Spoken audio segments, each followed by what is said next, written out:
a pushy broad from the Bronx, New York.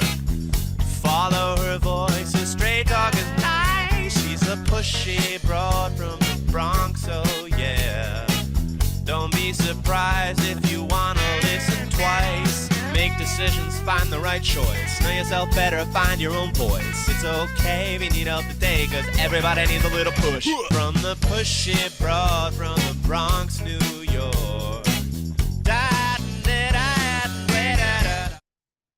Good morning and welcome, Transformation Talk Network listeners.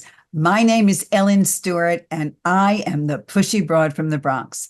Welcome to my show, Recovery Recharged, where we share advice and support from experts in addiction and recovery.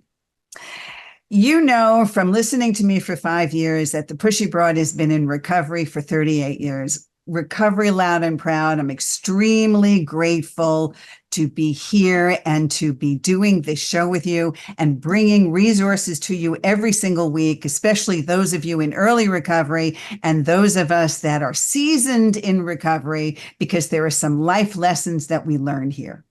And one of those lessons is to be ourselves and to be honest in who we are.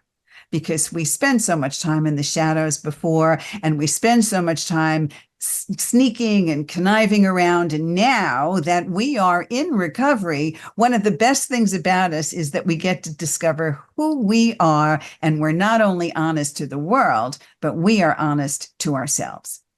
And so in the spirit of this, I want to talk about authenticity today, what it means to authentic individual and to begin to realize that and unleash your own potential. So, of course, the pushy broad brought in an expert, and that expert is Miss Kristina Holle. And Kristina is going to talk to us about your authentic self. In fact, she is the founder of Authentic You Coaching.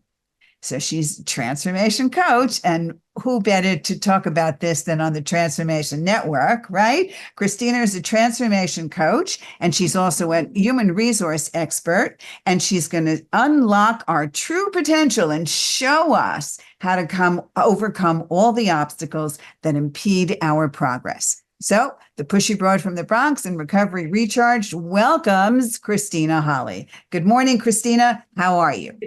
Good morning. Thanks for having me. You are welcome. So let's go right into it. You're the authentic coach, right? Or authenticity coach. So tell us, what does authenticity or authentic mean to you? It really means to be aligned in your truth and without judgment from the external world. Like really be able to listen to yourself, love yourself, trust yourself, and be able to proceed in a way that you feel that you're very comfortable to step forward. I think that what we have in our society, it's very hard for people to step into their authenticity. Okay. And I completely agree with you. And one of the key things that I tell my clients is, and my motto is, what other people think of you is none of your business. Mm-hmm. So I want to know, does this permeate not only personally, but professionally? Can we be authentic in our professional life as well? I think we have to be. There's a lot of work that needs to be done. We have a structure that has been set up where you fit a mold, right? A leader looks a certain way, so we don't necessarily honor authenticity the way that we need to. Because I truly believe if you are truly authentic, you can inspire, you can motivate, you can do things on a much deeper level, but it has to be recognized and it has to be honored. And we have a lot of work to do there because a lot of organizations have a set way in how they think leadership is supposed to look. It sounds pretty personal to you. Is this something that you can share with us? Maybe a pivotal moment in your life that you felt you needed to be more authentic? Yeah. So I've been in corporate for 25 years in senior HR leadership roles, and I always worked with men. So I was pretty much I was like a guy right? In order to fit in with the guys. I had become very tough, a little bit more aggressive, and I lost touch with me.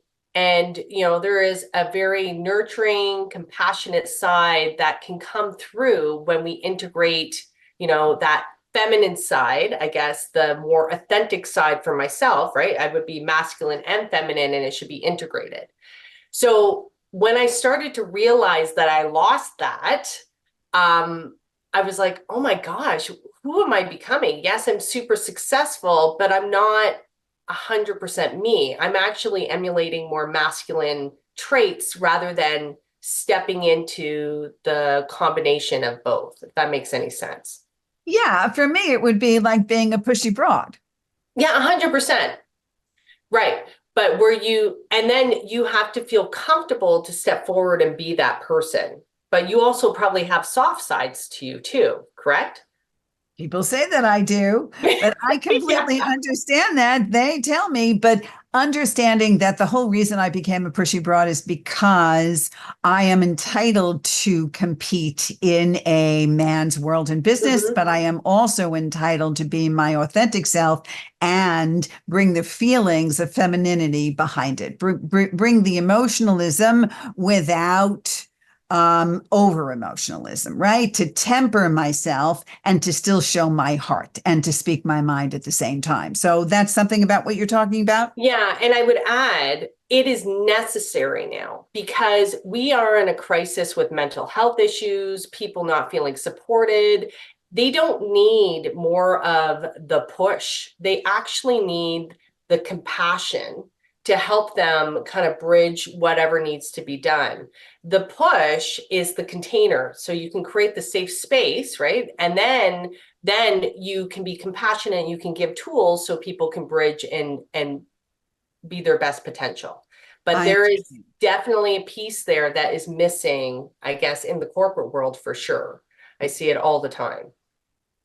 Well, my coaching for Pushy Broad is I always tell my clients I'm your cheerleader and your Yes, drill sergeant 100%. simultaneously. So that's exactly what I try to bring to the table. But there are some very, very unique issues in business to begin with.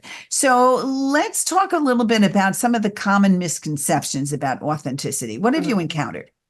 So this makes me laugh. I used to see it in my office all the time. When people will come in and they totally blast people and they're completely rude and they feel as though, well, I spoke my truth and you have to listen to me. That's not authentic. That's you taking a temper tantrum. Authenticity is really around being in alignment with truth and speaking in a way that is compassionate and kind. You still can say what you need to say, but you don't need to crush people in order to be authentic. Do you So sometimes talk to leaders and bosses this way? Because sometimes that's how they lead, rather tyrannical and dictatorial. And do you think that they are tempered by what you're saying? absolutely. Well, there's the whole saying, you get more bees with honey than vinegar, right? So what would happen with me is that some people wouldn't know how to communicate. They were very much in the dictatorial way, it's my way or the highway. They couldn't get there, and they're thinking they're speaking their truth. But the way we speak, the how we communicate, you can say whatever you need to say, but it's how we connect. Authenticity is so important because that's how you connect with people. When they can actually see parts of you and you start building real relationships, you can build more high productive teams or colleagues or whatever, relationships outside of work. It's quite important to understand that authenticity is part of it. Now, what's happening is that people can see through it. Like something has shifted with the generations from when, you and I have been witness of being in a corporate environment with more senior way of running businesses to now with millennials and Gen Zs. There has to be a shift. And that level of compassion, that dictatorial piece is not going to work. They're looking for more authenticity. Can you inspire? Can you motivate? Can you connect with me? So, can you teach authenticity? Can you I think retrain someone? I think everybody has the capability to be authentic, but are you brave enough and bold enough to put down the masks to go there? And, can you imagine there's many masks that we wear, but can you imagine if you could take them down and not really have to wear a mask? Like, I feel I'm pretty consistent. You're probably the same way. Like, you're probably the same way with you are with your friends and you're at work or on the podcast. You're pretty aligned there. But not everybody's like that. Like, I do tons of work where I'm like, whoa, okay, your work mask, is that working for you anymore? And what's happening is that there's a higher threshold where people are looking for authenticity. Like, we don't need more of another mold to put on. They're quite burdened already with all these masks. We need to teach them to take them down, because when they do, that's when the authenticity starts to come through. So when the masks disappear, the humanity emerges. Would I we believe say that. that's closer to authenticity? The humanity. Absolutely. Because when you think about authenticity, it's really about truth and an alignment in your truth. And the highest level of truth is love, compassion, kindness. The lowest level, if you go down, is fear, judgment, shame, all that horrible stuff that is only going to take you further and further away from your authenticity. We have to get bold enough to be able to speak our truth. So, how does one navigate situations, say, in the social media world? What happens in social media, especially with millennials and Gen Z? Are we losing our authenticity, or are we gaining it? What do you think? So it's quite interesting. I had a conversation with a colleague just recently.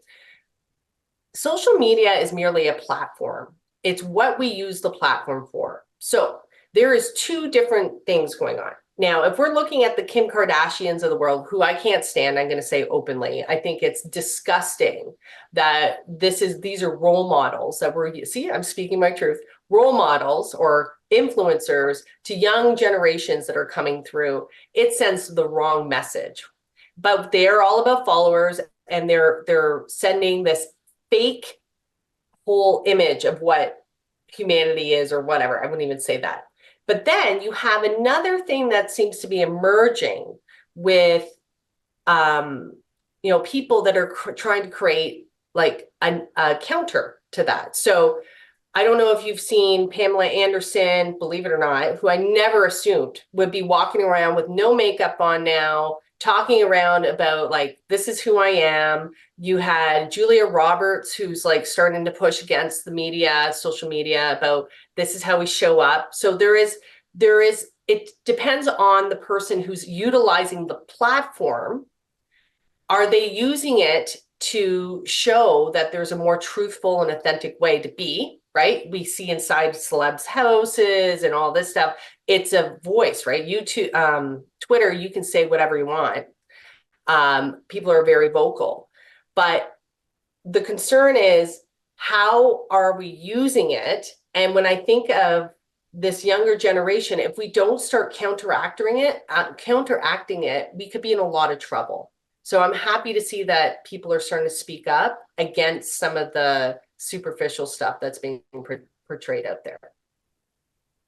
And also the fact that this not only involves our social media persona, but then begins to involve our personal relationships and our personality in general. So tell us how authenticity impacts our relationships on a personal level.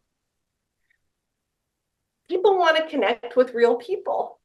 So if I show up here with my corporate mask, you're going to show up with your corporate mask, right? We're not going to connect. You will look like great business colleagues, but we're not connecting. But when we learn to take down the mask a little bit, so I run retreats with women, and it's like, it blows my mind. They come to the door, they all have their masks on. By the end, the masks are down, people are connected. There's a healing that happens, because human nature, we need to feel as though we connect. We need to feel as though we belong. I think Brene Brown, it really stood out for me, is that when we try to fit in, you're trying to fit a mold. You're not belonging. It's because you're still trying to fit what you think other people are going to accept you like. So when we start to understand that we need connection. We need relationships, meaningful relationships. The risk right now is social media. Well, I had the, because I'm actually coaching some younger women, and I'm like, well, if we don't step in and start having this conversation now, who's raising our kids? TikTok and all that fakeness? We got to be careful. Like, we have to really understand that authenticity and being in a place of truth and communicating and connecting is essential for, our overall well-being. So it's interesting because this podcast is about recovery, but I don't know, like, I'll just say, if we had recharge centers that we didn't have to get to the point of recovery at that point, what if we had places beforehand that people could be connecting and really charging up before they got to the point where it was really hard? I understand, and that's yes, and I understand, and that's really interesting. But certainly, addiction plays a big role in this. Well, of course it does. You have preventative centers to do all of this. Yeah. So we do have prevention centers that will do this. But I understand the larger picture from you, and I understand where you're coming from. I see this, and we all see this in, say, early dating situations, right? When we put ourselves on Match, when we give ourselves a profile that isn't completely who we are, or we go out in a very good way and we have a conversation with somebody, we have coffee with somebody, and we always try to put our best foot forward. Okay. Right. So there has to be a fine line between being authentic, yes, and also being an open book. So talk to us about that line. Where is it? Well, I think you can still have discernment if you're authentic. It doesn't mean that you just let everyone in and you're kind of like, hey, no problem, you can take advantage of me. That's completely, to me, it's a different thing, because discernment is about, I am assessing the situation. Does this align in my personal truth, right? So if you are really solid and grounded in your authenticity, you know what you're going to put up with and what you're not, right? So we could go into the whole conversation about energy, right? And how people might come to you, but if you're not aligned with your own personal truth, you could get your energy drained from you very easily because you don't have discernment. I understand. Well, yes, and I understand that. And that's certainly a good point. And on the other end of that, we understand that authenticity also gives us filters or gives us parameters for how much we're going to share and when 100%. we're going to share it. Okay. 100%. So that's a thing that we have more control over, because we also understand in our authenticity our vulnerability. Correct? Let's talk about vulnerability. Correct. And I just want to add to your past point, because it's important to understand this is about your personal truth. It does not mean that you need to land blast all your stories, your backstories, but it's really about understanding that you're comfortable with who you are, all your shadows, all your parts, you're integrated and you love yourself for it anyways, right? Instead of feeling as though you got to tell everybody your story. That's not the situation. So into vulnerability is very, very hard to do. What I will say is that our society hasn't done a very good job with honoring that vulnerability is a strength. For many people, they think of it as, oh, I'm weak if I'm showing you I'm vulnerable, or if I need to ask for help. Like, I actually feel like, and I was one of them, women in particular, especially alpha women, have a very hard time asking for help. And I think that, I feel like I'm getting into these bigger issues, but there's a struggle with women right now where I feel like we keep piling stuff on. And no one's actually asking vulnerable enough to say, hey, I need help. Like, this isn't working anymore, the way that we think that women are supposed to raise kids like they don't have careers, or run a career like they don't have kids. Like, it's too much, right? So we really need to think about vulnerability as a strength, and it's okay, because when you're vulnerable, when you take that mask down a little bit, you allow other people. And this is what I was saying about the retreat space. When I see one person start to put the mask down, they all put the mask down. And then they all start sharing and connecting. But that only happens if you're brave enough to be vulnerable. It's necessary for your own personal growth. And that's certainly what happens in recovery. We turn around and say something extremely difficult from the very, very beginning I need help. I cannot do this alone. Okay. So that's beautiful. The first step in recovery for those of us that are 12 steppers, right?